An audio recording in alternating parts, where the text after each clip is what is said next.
Hey crafters, DM Scott is excited. We are back for the third and final part of the Watcher in the Water. So I'm really excited to show you this guy. Let's go to the table, we'll finish him up, and then go to the table and I'll show you some close details on the critter. So let's hit that crafting table.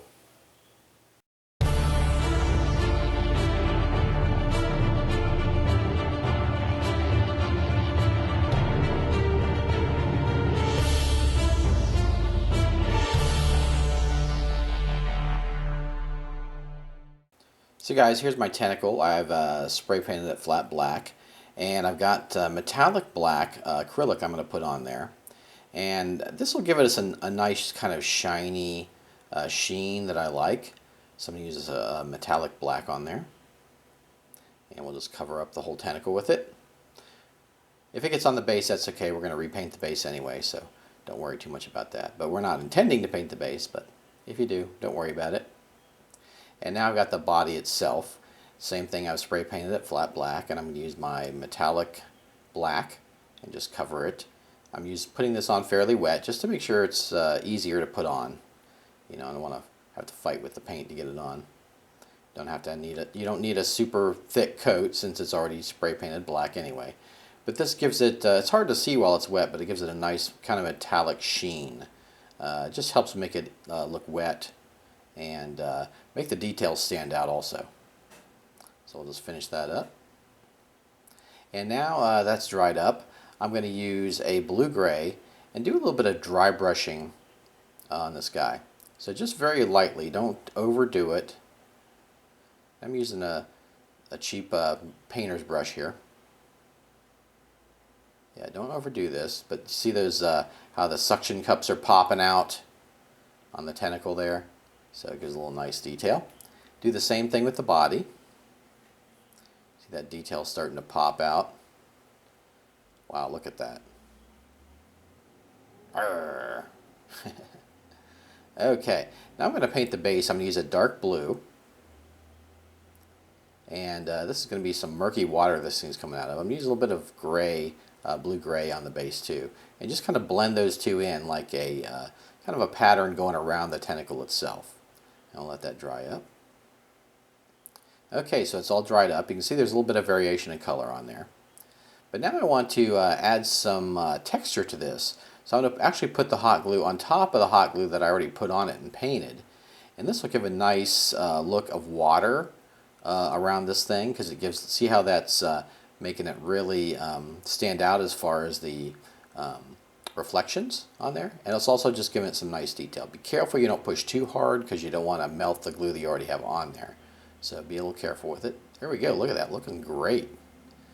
Alright, now the eyes I kind of want to do a milky white, but I'm going to use this pearlescent color and a brush that's about the size of the eye.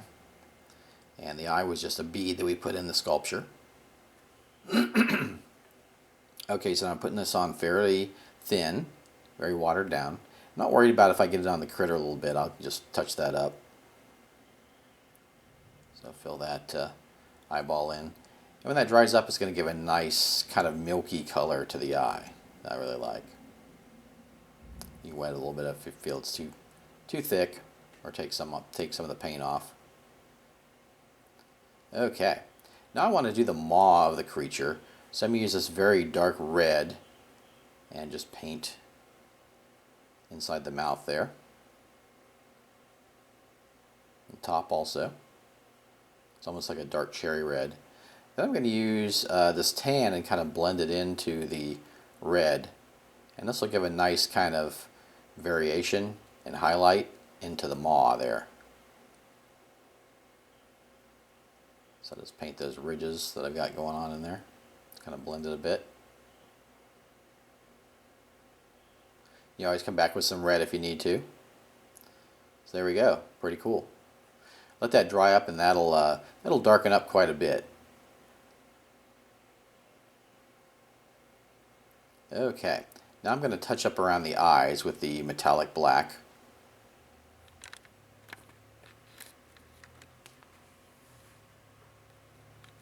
I really like the milkiness of the eyes. There we go, cool. Alright, now I've got a kind of off-white, and I'm going to paint the teeth with it. And look how vicious those look when we start painting those. Wow. That thing is just scary. Okay. Make sure you get both sides of the toothpicks. So get all those painted. And also the eye, the teeth as well as the eye spines will do. So finish those up in the mouth.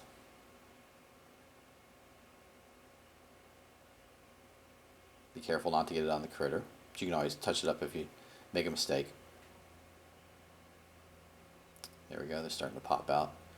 Details are really coming out nicely. There we go, cool. Okay, now I'm going to age them somewhat and use a golden brown.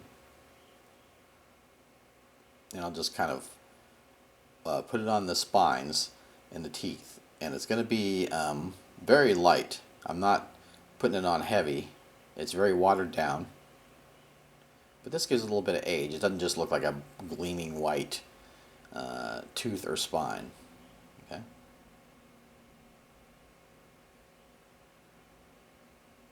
Alright, cool.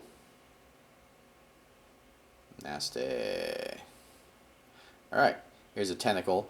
I have a little bit of green on this, like murk sludge from the pond there, the water. So just add a little detail, extra detail on there. Same with the body. I'll start adding some of that green there. Not too much, just a touch.